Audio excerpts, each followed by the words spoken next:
Hello, future officers. 11 ফেব্ৰুৱাৰী 2025 চনৰ daily current affair এনালাইচিছলৈ সকলোকে স্বাগতম জনালো। কম্পিটিশ্যন কেয়াৰে আপোনালোকৰ বাবে APSC প্ৰিলিমছ টেষ্ট সিৰিজ লৈ আনিছে য'ত লাভ কৰিবলৈ সক্ষম হ'ব 40 টেষ্ট নতুবা 60 টেষ্ট। যদি হে ইন্টাৰেষ্টেড তেনেহলে ইয়াত দিয়া কন্টেক্ট নম্বৰটিত যোগাযোগ কৰি এতিয়াই ৰেজিষ্টাৰ কৰি ল'ব পাৰে। তেনেহলে আমি মোস্ট ইম্পৰ্টেন্ট টপিকছ সমূহৰ ওপৰত আলোচনা কৰোঁ। Women in Science GS1 ৰ বাবে গুৰুত্বপূৰ্ণ, Tackling Maoist GS3 Internal Security ৰ কাৰণে important, India UK Defense Cooperation GS2 International Relation ৰ ওপৰত আমি অলপ চাম, NCSK নো কি হয় প্ৰিলিমছৰ বাবে আমি চাম আৰু BIMSTEC Youth Summit প্ৰিলিমছৰ বাবে আমি অলপ চাম। এইখিনিতে জনাই থওঁ যে প্ৰতি শনিবাৰে কাৰেণ্ট এফেয়াৰ টেষ্ট এটি কণ্ডাক্ট কৰা হয়। যদিহে আপোনালোক আগ্ৰহী তেনেহলে ইয়াত দিয়া কন্টেক্ট নম্বৰটিত যোগাযোগ কৰি কেৱল মাত্ৰ 10 টকাতে এই টেষ্টসমূহ অভেইল কৰিবলৈ সক্ষম হ'ব। আমি আগবাঢ়িছো আজিৰ প্ৰথমটো topic Women in Science from Dream to Reality। বিশেষকৈ প্ৰতি বছৰে 11 ফেব্ৰুৱাৰী তাৰিখত international day of women and girls in science বুলি আজিৰ এই দিনটো অবজাৰ্ভ কৰা হয়। বিশেষকৈ মহিলাসকলৰ STEMত যে কন্ট্ৰিবিউশন, STEM মানে সায়েন্স, টেকনলজি, ইঞ্জিনিয়াৰিং আৰু ম্যাথমেটিক্স, এই চাৰিওটা বিভাগত মহিলাসকলৰ যে কন্ট্ৰিবিউশন, সেই কন্ট্ৰিবিউশনকে আজিৰ দিনটোত স্মৰণ কৰা হয়। আৰু অৰিজিন যদি আমি চাওঁ 2015 চনত ৱৰ্ল্ড উইমেনছ হেল্থ আৰু ডেভেলপমেণ্ট ফোৰামৰ দ্বাৰা অৰিজিন হৈছিলে। Royal academy of science international trust আৰু ইউনাইটেড নেশ্যনছ দেশাই অৰ্গেনাইজ কৰিছিলে যাতে STEMত সায়েন্স, টেকনলজি, ইঞ্জিনিয়াৰিং আৰু ম্যাথমেটিক্সত যাতে জেন্ডাৰ ইকুৱেলিটি যাতে এচিভ কৰিব পৰা যায় তাৰ বাবে এই পদক্ষেপ লোৱা হৈছিলে। আজি আমাৰ ইতিহাসৰ পৃষ্ঠালে যদি উভতি যাওঁ তেতিয়া আমি কেইবাগৰাকীও মহিলা, লেখত ল'বলগীয়া মহিলা যিয়ে বহুখিনি কন্ট্ৰিবিউট কৰিছে in the field of science and technology, তেওঁলোকৰ নাম এবাৰ যদি আমি চকু ফুৰাওঁ, গাৰ্গী, বৈশাখনৱী, লীলাৱতী, খনা, মেৰী কিউৰী, বিভিন্ন এইদৰে আমি বিভিন্ন উইমেন আমি দেখা পাইছো, বিভিন্ন মহিলা যিয়ে সায়েন্স আৰু টেকনলজিত তেওঁলোকে কন্ট্ৰিবিউট কৰিছে। এয়া আমাৰ হিষ্টৰিকেল এভিডেন্স। আজিও যদি বৰ্তমান চাওঁ ইছৰোৰ ক্ষেত্ৰত আপোনালোকে দেখা পাব কিমান উইমেন সায়েন্টিষ্ট আজিও ইছৰোৰ এটা পাৰ্ট হৈ আছে। বায়োটেকনলজিত কিমান women scientist, they are a part of this field. তেনেকুৱাকৈ বিভিন্ন ছেক্টৰত উই হেভ সিন উইমেন। পায়োনিয়াৰ্ছ বুলি যদি ক'বলৈ যাওঁ 1927ৰ সলভে কনফাৰেন্সত মেৰী কিউৰীৰ নাম ল'ব লাগিব, একমাত্ৰ মহিলা ফিজিচিষ্ট। সেই সময়ত আইনষ্টাইন, বোৰৰ নিচিনা বিখ্যাত বিজ্ঞানীৰ মাজত তেওঁৱে একমাত্ৰ মহিলা ফিজিচিষ্ট যি সলভে কনফাৰেন্সত পাৰ্ট লৈছিলে। মংগালা অগ্নিৰ নাম যদি লওঁ, তেখেত ইণ্ডোনেছিয়াৰ ফায়াৰ মেনেজমেণ্টৰ কাৰণে শ্বি ইজ ভেৰি ফেমাছ। তাৰপিছত আমি এণ্টাৰ্কটিক এক্সপিডিশ্যনৰ কথা যদি ক'বলৈ যাওঁ 1969ৰ এণ্টাৰ্কটিক এক্সপিডিশ্যন, 6 গৰাকী মহিলাই ওহাইও ষ্টেট ইউনিভাৰ্চিটিৰ পৰা তেওঁলোক প্ৰথম মহিলা গৱেষক ৰূপে পৰিণত হয় এণ্টাৰ্কটিকাত ৰিচাৰ্চ কৰাৰ ক্ষেত্ৰত। So' we have seen lots of women in different field. কিন্তু বৰ্তমান সময়তো তেওঁলোকে কিছুমান সমস্যা ভুগি থাকিবলগীয়া হৈছে। জেণ্ডাৰ গেপ বহুখিনি আমি দেখা পাইছো। STEMত আমি 29% উইমেন STEMত সায়েন্স, টেকনলজি, ইঞ্জিনিয়াৰিং, মেনেজমেণ্টত আমি কেৱল মাত্ৰ 29% হে মহিলাক আমি দেখা পাইছো। ওভাৰঅল US-ত 24%, ইউৰোপিয়ান ইউনিয়নত 17%, জাপানত 16%, ইণ্ডিয়াত 14%। আজি ৰিকগনিশ্যন ডিছপেৰিটি, আজি সকলোৱে মিছাইল মেনক চিনি পায়। কোন হয় বাৰু মিছাইল মেন, জানেনে? মিছাইল মেন কাক কোৱা হয়? আপোনালোকে কমেণ্ট ছেকশ্যনত কমেণ্ট ডাউন কৰিবলৈ নাপাহৰিব। সকলোৱে মিছাইল মেনক চিনি পায়, কিন্তু মিছাইল ৱুমেনক চিনি নাপায়। ডক্টৰ টেছি থমাছ মিছাইল ৱুমেন বুলি যে কোৱা হয়, তেখেতক কোনেও নাজানে, কিন্তু উত্তৰটো মই কৈয়ে দিওঁ। ডক্টৰ APJ আব্দুল কালামক মিছাইল মেন বুলি যে কোৱা হয়, সকলোৱে মিছাইল মেনক চিনি পায়। ঠিক সেইদৰে ৰকেট মেনক চিনি পায়, ৰকেট ৱুমেনক চিনি নাপায়। এইবোৰ হৈছে ৰিকগনিশ্যনত কিছুমান ডিছপেৰিটি, ডিছক্ৰিমিনেশ্যন। ইয়াৰ কাৰণ বিভিন্ন কাৰণ, কালচাৰেল কিছুমান কাৰণ, চিষ্টেমিক বেৰিয়াৰ্ছ বহুত আছে। আই কেন টেল ইউ আ ৰিচেণ্ট এভিডেন্স য'ত ৰাস্তাৰে গৈ থাকোঁতে মই কেইবাগৰাকীও মহিলা পুলিচ একেলগে থকা দেখা পালোঁ। The interesting thing that I observed was that many people were observing them. মানুহে বাইক চলাই গৈছে, গাড়ী চলাই গৈছে, তেওঁলোকে মহিলা পুলিচ কেইগৰাকী মুখলৈ চাই চাই গৈ আছে, এজ ইফ মহিলা পুলিচ আগতে কেতিয়াও দেখা নাই আচহুৱা। Is it that difficult to accept a woman in the uniform? Is it that difficult to accept a woman while driving a car? আমাৰ বহু ক্ষেত্ৰত আমাৰ ৰিকগনিশ্যনতে আমি খেলিমেলি কৰি দিওঁ ৰেষ্টুৰেণ্টত যদি মেনেজাৰিয়েল পজিশ্যনত যদি মহিলাগৰাকী আছে ৰেষ্টুৰেণ্ট বা হোটেল এখনত আজিকালি মহিলাই চলাই আছে of course that's the reality government initiatives এটা আমাৰ ভাৰতৰ ক্ষেত্ৰত যদি চাওঁ বিভিন্ন ধৰণৰ ইনিচিয়েটিভছ চৰকাৰে লৈছে মহিলাক টেমত প্ৰমোট কৰিবৰ কাৰণে যেনে সুকন্যা সমৃদ্ধি যোজনাৰ ক্ষেত্ৰত ক'ব লাগিব গাৰ্ল এডুকেশ্যনৰ বাবে ফাইনেন্সিয়েল সিকিউৰিটি প্ৰভাইড কৰা হৈছে trade and stand up India মহিলা এণ্টাৰপ্ৰেনৰ বাবে নমো ড্ৰোন দিদি স্কিম লৈ অনা হৈছে বিশেষকৈ যিসমূহ আত্মসহায়ক গোট সেই আত্মসহায়ক গোটৰ মহিলাসকলে ড্ৰোন টেকনলজিৰ মাধ্যমেৰে কিদৰে কৃষি কাৰ্যসূচীত ড্ৰোন টেকনলজি তেওঁলোকে ব্যৱহাৰ কৰিব পাৰে তাৰ বাবে নমো ড্ৰোন দিদি ৱাইজ কিৰণ আছে department of science and technology initiative লৈছে মহিলাসকলৰ বাবে সায়েন্স এণ্ড ইঞ্জিনিয়াৰিঙৰ ক্ষেত্ৰত গতি আছে gender advancement for transforming institutions তেনেকৈ বিভিন্ন ধৰণৰ ইনিচিয়েটিভ লোৱা হৈছে আমাৰ মেইন কথা হৈছে আমি চিষ্টেমিক বেৰিয়াৰ্ছ আমি এড্ৰেছ কৰিব লাগিব জেণ্ডাৰ ইকুৱেলিটি লৈ পেলাই যিসমূহ চেলেঞ্জ আজিও মানুহৰ একচেপ্টেঞ্চ অহা নাই সেই বেৰিয়াৰসমূহ আমি এড্ৰেছ কৰিব লাগিব we need to have some sort of reform মহিলাৰ লেবাৰ ফোৰ্স পাৰ্টিসিপেশন ৰেট আমি বৃদ্ধি কৰিব লাগিব তেতিয়া ওভাৰঅল যেটা মহিলাৰ লেবাৰ ফোৰ্স পাৰ্টিসিপেশন ৰেট যেটা বৃদ্ধি পাব তেতিয়া অটোমেটিক্যালি জিডিপিত আমি পজিটিভ এটা ডাইমেনশন দেখা পাম আৰু তেনেকৈ ওভাৰঅল আমি আমাৰ দেশৰ গ্ৰোথ আৰু ইভলিউশনো দেখা পাম ইয়াকে কৈ পেলাই মেইনছ প্ৰেক্টিছ কুৱেশ্যন এটি লৈ অনা হৈছে analyse the historical and contemporary challenges faced by women in STEM fields and suggest policy measures to bridge the gender gap in India. উত্তৰটি লিখিবলৈ চেষ্টা কৰিব ইয়াৰ পিছৰ নিউজলৈ আমি আগবাঢ়িছো টেকলিং মাওইষ্ট ৰিসেন্টলি বিজাপুৰত 31 গৰাকী মাওইষ্ট কেডাৰৰ মৃত্যু হোৱাৰ খবৰ আহিছে আৰু ইয়াৰ মাধ্যমেৰে আমি এটা কথাই মনত ৰাখিব লাগিব যে চৰকাৰে এটা ডিসিশন এটা লৈছে যে 2022 চনৰ ভিতৰত নক্সালিজম তেওঁলোকে একেবাৰে এলিমিনেট কৰাৰ তেওঁলোকে প্ৰমিস কৰিছে অলৰেডি আমি কিছুমান ষ্টেটিষ্টিক্স যদি চাওঁ আমি ইমপ্ৰুভমেন্ট আমি দেখা পাম 2009 পৰা 2021 চনৰ ভিতৰত 77% মাওইষ্টৰ সমস্যা ডিক্ৰিজ হৈছে নক্সালিজম বা নক্সালবাদ কমিছে লেফট উইং এক্সট্ৰিমিজম কেছ বহুখিনি কমিছে 2009 পৰা 2021 চনৰ ভিতৰতে আগতে 2258 আছিলে 509 লৈকে ৰিডিউস হ'ল আৰু এনে ক্ষেত্ৰত এইবোৰ হৈছে আমাৰ হোম মিনিষ্ট্ৰি ডেটা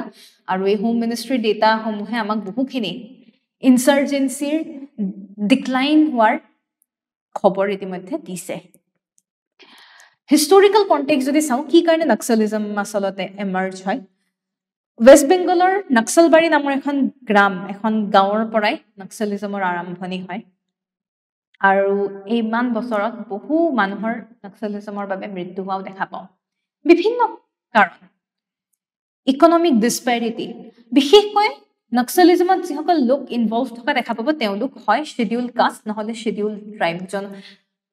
তেওঁলোক শিডিউল কাষ্ট বা শিডিউল ট্ৰাইবৰ ভিতৰতে তেওঁলোক ইনক্লুডেড তেওঁলোকে তাহানিৰ দিনৰ পৰাই তেওঁলোকে marginalized community হিচাপে তেওঁলোকক বহুখিনি এক্সপ্লইট কৰা হৈছে and this exploitation has thereby result into lack of their development তেওঁলোকৰ ডেভেলপমেন্ট হোৱা নাই overall development হোৱা নাই economic development হোৱা নাই economically তেওঁলোকে আগবাঢ়িবলৈ সক্ষম হোৱা নাই বিভিন্ন সময়ত বিভিন্ন বহিৰাগতই আহি পেলাই তেওঁলোকৰ জায়গা দখল কৰি লৈছে যাৰ বাবে তেওঁলোকে ইফাল হিফাল তেওঁলোকৰ ডিসপ্লেসমেন্ট আমি দেখা পাইছো হেহে তেওঁলোকে ট্ৰাইবেল এৰিয়া সমূহত বিভিন্ন ট্ৰাইব বা শিডিউল কাষ্ট লোকসকলৰ পৰা তেওঁলোকে সাপোৰ্ট লৈ পেলাই তেনেকৈ তেওঁলোকে চৰকাৰক হুংকাৰ জনাইছে যে তেওঁলোকে জল জমিন আৰু জংগল মনত ৰাখিব জল জমিন আৰু জংগল এই তিনিটাৰ অধিকাৰ তেওঁলোকে লৈ ৰাখিব ইতিমধ্যে ফ্যাক্টৰছ খিনি আমি কলোৱে বিভিন্ন ফ্যাক্টৰছ প্লাস তেওঁলোকৰ আইডিওলজিও আছে অফ কোর্স গভর্নমেন্ট এতে সরকারে বিভিন্ন ধরনের স্ট্র্যাটেজি লয় আছে বিভিন্ন ধরনের স্ট্র্যাটেজি কাউন্টার ইনসার্জেন্সি অপারেশন সমূহ আমি দেখা পাইছো ডেভেলপমেন্ট ইনিচিয়েটিভ আমি দেখা পাইছো বিভিন্ন ধৰণৰ তেওঁলোকৰ ডেভেলপমেন্টৰ বাবে ইনফ্ৰাষ্ট্ৰাকচাৰ প্ৰজেক্ট এডুকেশ্যনেল ইনষ্টিটিউশন সমূহ দেখা পোৱা গৈছে এমপ্লয়মেন্ট অপৰচুনিটিৰ বাবে তেওঁলোকৰ বাবে ৰিজাৰ্ভেশ্যন ৰখা হৈছে ট্ৰাইবেল ৰাইট আৰু ইকনমিক ইনক্লুজনৰ বাবে বহুখিনি তেওঁলোকক আইনৰ মাধ্যমেৰে আইনী প্ৰক্ৰিয়াৰ মাধ্যমেৰে তেওঁলোকক ইনক্লুড কৰা হৈছে আজি আমাৰ schedule 6 schedule 5 and schedule 6 area আছে প্লাস আমাৰ পেছা এক্ট আছে প্লাস আমাৰ ফৰেষ্ট ৰাইট এক্ট 2006 লৈ অনা হৈছে এনে ধৰণৰ বিভিন্ন আইনী প্ৰক্ৰিয়াৰ মাধ্যমেৰেও বহুখিনি এংগেজমেন্টত ফোকাস কৰা হৈছে আৰু এই ক্ষেত্ৰত সেন্ট্ৰেল গভৰ্নমেন্ট আৰু ষ্টেট গভৰ্নমেন্টে জয়েন্ট এফৰ্ট তেওঁলোকে দুয়ো সেন্ট্ৰেল আৰু ষ্টেট গভৰ্নমেন্টৰ অবভিয়াসলি আমি কোঅপাৰেচন দেখা পাইছো যাৰ বাবে বহুখিনি মাওইষ্ট ৰিলেটেড প্ৰবলেম মাওইষ্টৰ সমস্যা লাহেকে কমিবলৈ আৰম্ভ হৈছে আৰু এই ক্ষেত্ৰত আমি বিশেষকৈ ফোকাস কৰিব লাগিব সাস্টেইনেবল ডেভেলপমেন্টত আমি কেৱল ওভাৰঅল ডেভেলপমেন্ট নহয় সাস্টেইনেবল পলিচিৰ মাধ্যমেৰে আমি তেওঁলোকৰ ডেভেলপমেন্টৰ কথা ফোকাস কৰাটো উচিত তথাপিও চ্যালেঞ্জেস কিছুমান আছে ভৱিষ্যতলৈ তেওঁলোকে আকৌ ৰিগ্ৰুপিং হৈ পেলাই আকৌ তেওঁলোকে পুনৰ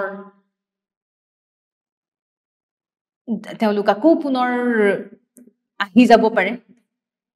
ৰিসাৰ্জেন্স হ'ব পাৰে হেহে প্ৰপাৰ ভিজিলেন্স ৰখাটো প্ৰয়োজনীয় আৰু যিসমূহ এফৰ্ট চৰকাৰে গ্ৰহণ কৰে হে এফৰ্ট যিসমূহ চৰকাৰে লৈছে হে এফৰ্টবোৰ যাতে লং টাৰ্ম এফৰ্ট যাতে হয় তাতে আমি ফোকাস কৰাটো প্ৰয়োজনীয় মেইনছ প্ৰেক্টিস কোৱেশ্চন এটি লৈ অনা হৈছে discuss the impact of recent security operation against Maoist insurgents in Chhattisgarh and their implications for India's internal security এইখিনিতে জনাই থওঁ যে যদিহে আপোনালোকে কম্পিটিশন কেয়াৰৰ সৈতে অনলাইন গাইডেন্স প্ৰগ্ৰামৰ পাৰ্ট হ'ব খুজিছে তেনেহলে তলত দিয়া কন্টেক্ট নাম্বাৰটি যোগাযোগ কৰি এতিয়াই এনৰোল কৰি ল'ব পাৰে আমি আহিছো Bharat UK India UK defence cooperation প্ৰথমটো ডিফেন্স পাৰ্টনাৰশ্বিপ ইণ্ডিয়া বা DP1 লঞ্চ কৰা হৈছে মিনিষ্ট্ৰি অফ ডিফেন্সে লঞ্চ কৰিছে বিভিন্ন ক্ষেত্ৰত ডিফেন্স কোঅপাৰেচন আমি যেনেকে ম্যান পোৰ্টেবল এয়াৰ ডিফেন্স সিস্টেমত ফোকাস কৰা হৈছে লাইট ওয়েট মাল্টি ৰোল মিসাইলত ফোকাস কৰা হৈছে advanced short range air to air মিসাইলত ফোকাস কৰা হৈছে বিভিন্ন ধৰণৰ মিসাইলত ফোকাস কৰা দেখা পোৱা গৈছে আৰু full electric propulsion system Indian navy ship সকলৰ বাবে আমাৰ যিসমূহ আইএনএছৰ বাবে ফুল ইলেক্ট্ৰিক প্ৰপালশন সিস্টেম যাতে আমি ডেভেলপ কৰিব পাৰো সেই ক্ষেত্ৰত ফোকাস কৰা হৈছে UK আৰু ভাৰত ডাইনামিক্সে কন্ট্ৰাক্ট সাইন কৰিছে যত লেজাৰ বিম ৰাইডিং ম্যানপেডস বিলাক থাকিব ডিফেন্সৰ বাবে এই এগ্ৰিমেন্টৰ সিগনিফিকেন্স যদি আমি চাও জিওপলিটিক্যাল সিগনিফিকেন্স আমি দেখা পাইছো দুয়োখন দেশে নিজৰ এলায়েন্স ষ্ট্ৰং কৰিবলৈ চেষ্টা কৰিছে মেৰিটাইম সিকিউৰিটি বৃদ্ধি কৰিবলৈ চেষ্টা কৰিছে গৱেষণামূলক কাৰ্যসূচীত ফোকাস কৰিবলৈ চেষ্টা কৰিছে কাউন্টাৰ টেৰৰিজমত ফোকাস কৰিছে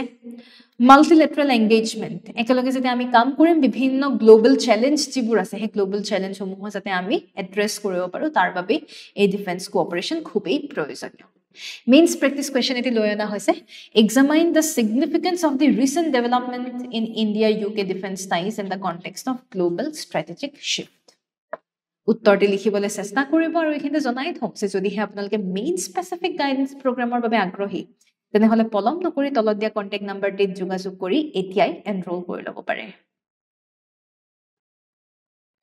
প্ৰিলিমছৰ বাবে আমি আহিছো NCSK নেশ্যনেল কমিশ্যন ফৰ সাফাই কৰ্মচাৰী কেবিনেটে NCSK টাইম পিৰিয়ড আৰু ইনক্ৰিজ কৰিছে এক্সটেন্ড কৰিছে 3 বছৰ ইনক্ৰিজ কৰা দেখা পোৱা গৈছে 2028 চনলৈকে ইনক্ৰিজ কৰিছে যত আমাৰ যিসকল সাফাই কৰ্মচাৰী স্যানিটেশন ওয়াৰ্কাৰ্স সাফাই কৰ্মচাৰী সকলৰ কন্ডিশনস যাতে ইমপ্ৰুভ কৰিব পৰা যায় আৰু ম্যানুৱেল স্কেভেঞ্জিং যাতে আমি একেবাৰে নাইকিয়া কৰিব পাৰো তাৰ বাবে ফোকাস কৰা হৈছে NCSK ৰ ওপৰত যদি চাও NCSK কি হয় এটা সৰকাৰি এটি গভৰ্নমেন্ট বডি বুলি ক'ব পাৰো যত সাফাই কৰ্মচাৰী সকলৰ ওয়েলফেয়াৰ তেওঁলোকৰ উন্নতিৰ বাবে কাম কৰি যোৱা হয় 1994 তে এস্টাবলিশ কৰা হৈছিল আন্ডাৰ নেশ্যনেল কমিশ্যন ফৰ সাফাই কৰ্মচাৰী এক্ট 1993 হেডকোয়াৰ্টাৰ মনত ৰাখিব হেডকোয়াৰ্টাৰ কোড আছে হেডকোয়াৰ্টাৰ নিউ দিল্লী ইণ্ডিয়া কোন মিনিষ্ট্ৰি আন্ডাৰত আছে ministry of social justice and empowerment এই মিনিষ্ট্ৰিৰ আন্ডাৰত আমি NCSK দেখা পাওঁ ওভাৰঅল গম পাইছে সাফাই কৰ্মচাৰী সকলৰ যাতে লাইফষ্টাইল ইমপ্ৰুভ হয় ম্যানুৱেল স্কেভেঞ্জিং যাতে একেবাৰে নাইকিয়া হৈ যায় এই দিশতে ফোকাস কৰা হৈছে আপোনালোকৰ বাবে প্ৰিলিমছ প্ৰেক্টিছ কুৱেশ্যন এটি লৈ অনা হৈছে where is the headquarter of NCSK located উত্তৰটি আমাক কমেন্ট সেকশনত জনাবলে নাপাহৰিব আৰু আজিৰ শেষৰটো নিউজ হৈছে বিমষ্টেক ইউথ সামিট আমাৰ union minister of youth affairs and sport তেখেতে প্ৰথমবাৰৰ বাবে বিমষ্টেক ইউথ সামিট গান্ধীনগৰত অফিচিয়েলি ইনগ্ৰেট কৰিছে এতিয়া মই আপোনালোকক এটি প্ৰশ্ন সুধিছো বিমষ্টেক বুলি আমি যেতিয়া কওঁ বিমষ্টেক বুলি ক'লে কি দেশ বিমষ্টেকৰ অন্তৰ্গত কোন কেখন দেশ বিমষ্টেকৰ আন্ডাৰত ইনক্লুড হৈ আছে আপোনালোকে আমাক কমেন্ট সেকশনত জনাবলে নাপাহৰিব বিমষ্টেক ইউথ সামিট 2025 চন প্ৰপ'জ কৰা হৈছিল 4th বিমষ্টেক সামিটত নেপালত যেতিয়া হৈছিল এইবাৰ হোষ্ট আমাৰ গান্ধীনগৰ থিম ৰখা হৈছে youth as a bridge for intra BIMSTEC exchange organise কোনে কৰিছে গম পাইছি Which country hosted the BIMSTEC Youth Summit 2025? উত্তৰটি আমাক জনাবলে নাপাহৰিব আৰু কালিৰ আমাৰ যে প্ৰিলিমছ প্ৰেক্টিছ কুৱেশ্যন তাৰে উত্তৰসমূহ আমি চাওঁ আহোঁ Which ministry has launched the campaign titled Shatavari for Better Health? শুদ্ধ উত্তৰটো হৈছে Ministry of Ayush ইয়াৰ পিছত TROPICS Theater Level Operational Readiness Exercise TROPICS is a biennial exercise conducted by Indian Army, Indian Navy, Indian Air Force, ne Parliamentary Force শুদ্ধ উত্তৰটো হৈছে Indian Navy এয়া আছিল আজিৰ সবিশেষ যদিহে আপোনালোকৰ কিবা এনকুৱাৰী থাকে তেনেহলে ইয়াত দিয়া কন্টেক্ট নম্বৰটিত যোগাযোগ কৰিব পাৰে ইয়াকে কৈ পেলাই ধন্যবাদ জয় আই অসম